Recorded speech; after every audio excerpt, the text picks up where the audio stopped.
अब मैं चुपचाप सुन रहा था, देख रहा था दोनों साइड, क्योंकि मैंने ब्रिजभूषण जी के साथ काम किया, ही वाज वेरी गुड। मैं क्योंकि कुश्ती के दौरान कुश्ती को बढ़ावा देने के लिए मुझे उससे अच्छा प्रेसिडेंट नहीं लगा अब तक का।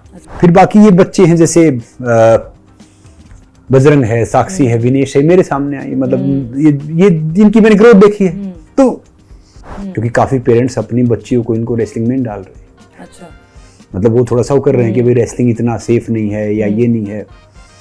देखिए रक्षिता जी, पता क्या है कि प्रॉब्लम हर जगह और प्रॉब्लम कहीं भी नहीं है।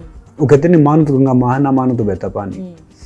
क्या होता है कि गाछे कैसी हो, चश्मा हरा होना चाहिए, सब कुछ हरा हरा दिखाई देगा। तो कई प्रॉब्लम नहीं है।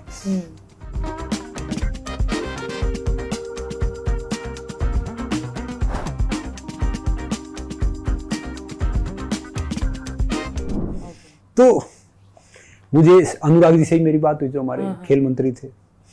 बाकी ये सब हुआ यार, क्या करना चाहिए, ये वो है।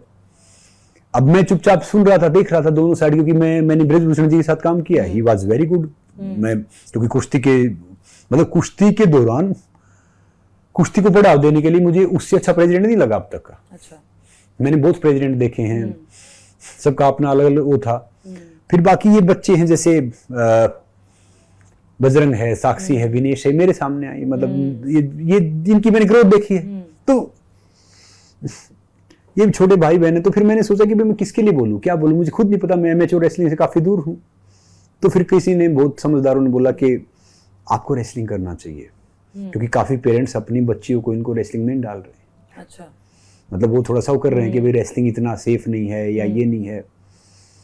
तो मौका मिला, फिर मैंने 7 साल बाद रेसलिंग किया। आप मानते रेसलिंग में प्रॉब्लम्स है?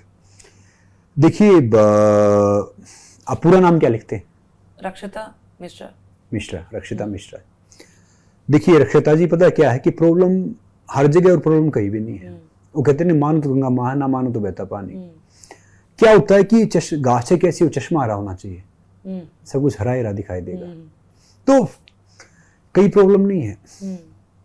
और कुछ ऐसी जगह जहां पे प्रॉब्लम है। मैं ये कहूंगा कि प्रॉब्लम है या नहीं है। जब मैं एक्चुअली एमेच्योर रेसलिंग करता था ना, आज तो देखो कोई मेडल आता तो वो करोड़पति बन जाता है।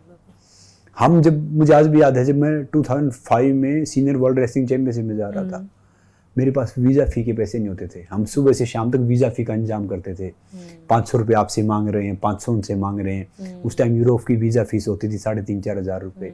बाहर जाते नहीं थे। मेडल छोड़ दो, टारगेट ये होता था इंडिया रिप्रेजेंट कर लिया, नौकरी मिल जाएगी, बहुत बड़ी बात है।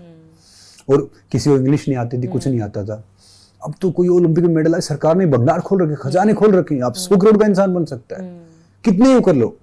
तो फिर मैंने रेसलिंग किया, क्योंकि मुझे याद है कि सुशील मॉडर्न रेसलिंग को आगे लेके आए थे। और मैं, सुशील, योगेश्वर, हम सब एक जगह ट्रेनिंग करते थे, छत्रसाल स्टेडियम में। मैं दिल्ली पुलिस अखाड़े में से रहता था, वहां से जाता था मैं। और मैं पहला रेसलर था, मुझे मौका मिला, मैं रेसलिंग को अखाड़े से 5 स्टार लेके आया। जब मैं शो करना स्टार्ट किया, मैं टीवी करना स्टार्ट किया, पब्लिक पहचानती थी क्या किया। वो रेसलर जो बिग बॉस में आया, डांस के शो में आया, उसमें आया, क्योंकि क्रिकेट वाले तो उनके अचीवमेंट्स हम पता है, बाकी स्पोर्ट्स का नॉर्मल है। तो फिर मैंने करना स्टार्ट किया, जैसे ये मैंने किया, तो उससे बहुत वो मैच बहुत थोड़ा बड़ा हुआ, नॉर्मली हुआ। फिर मुझे वहां पता चला कि भाई एमएमए एक ऐसा स्पोर्ट्स है। अच्छा।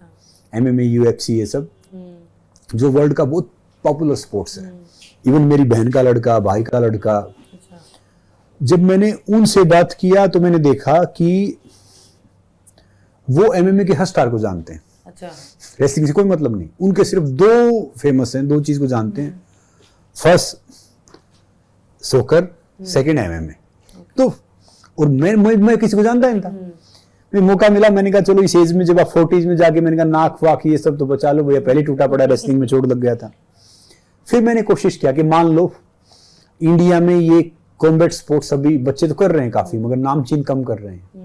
अगर मान लो मैं इसका जरिया बनता हूँ, मुझे मौका मिलता, तो ढेर सारे बच्चे इसमें अपना करियर बना सकते हैं, अपनी लाइफ आगे लेके जा सकते हैं। तो फिर मैंने चुना।